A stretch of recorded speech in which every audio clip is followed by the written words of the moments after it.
அஸ்ஸலாமு அலைக்கும். இந்த மினி விலாக் நேற்று எடுத்திருந்த என்னுடைய ஈவினிங் டு நைட் ரொட்டீன் தான்.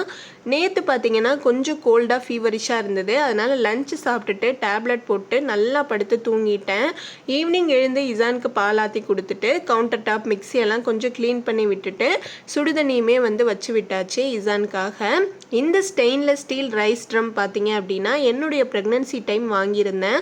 பட் யூஸ் பண்ணவே இல்லை, மேலேயே இருந்துச்சு. ஸோ ஹஸ்பண்டை நேற்று எடுத்து கொடுக்க சொல்லியிருந்தேன். இது ஆன்லைனில் கண்டிப்பாக வாங்காதீங்க. ஆன்லைனில் ரொம்ப ஹை ப்ரைஸ் போட்டிருக்கு.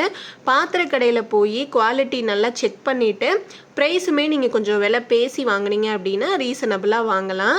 நானுமே பாத்திர கடையில் தான் வாங்கியிருந்தேன். நான் வாங்கியிருந்தது நல்ல பெரிய சைஸ் தான். ஒரு பேக் ரைஸுக்கு மேலேயே பிடிக்கும். ஸோ அதோட கவர்லாம் ரிமூவ் பண்ணிவிட்டு நல்லா வாஷ் பண்ணி வச்சுட்டேன்.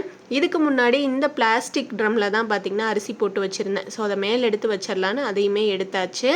அண்ட் அதுக்கப்புறம் கொஞ்சம் துணி மடிக்கிறதுக்கு இருந்தது. அது எல்லாத்தையும் மடித்து வச்சுட்டு வீடையுமே நீட்டாக கூட்டி க்ளீன் பண்ணிவிட்டு வெளிலைட் போட சுத்தமாக மறந்துட்டேன். ஸோ அதையுமே போட்டு விட்டுட்டு இசானுக்கு டின்னரும் ஊட்டியாச்சு. நேற்று லஞ்சுக்கு ஹஸ்பண்ட் மட்டன் வாங்கிட்டு வந்திருந்தாங்க. கொஞ்சம் சூப்பும் குழம்பும் ரெடி பண்ணியிருந்தேன். அது கூட இட்லி ஊற்றி ஹஸ்பண்டோட டின்னருக்கு கொடுத்துட்டு எனக்கு கோல்டு இருந்ததால் அதோட டேஸ்ட் எல்லாம் அவ்வளோ பிடிக்கல. ஸோ கொஞ்சம் மட்டன் சுக்கா ரெடி பண்ணிவிட்டு அது கூட ஒயிட் ரைஸ் வச்சு சாப்பிட்டாச்சு.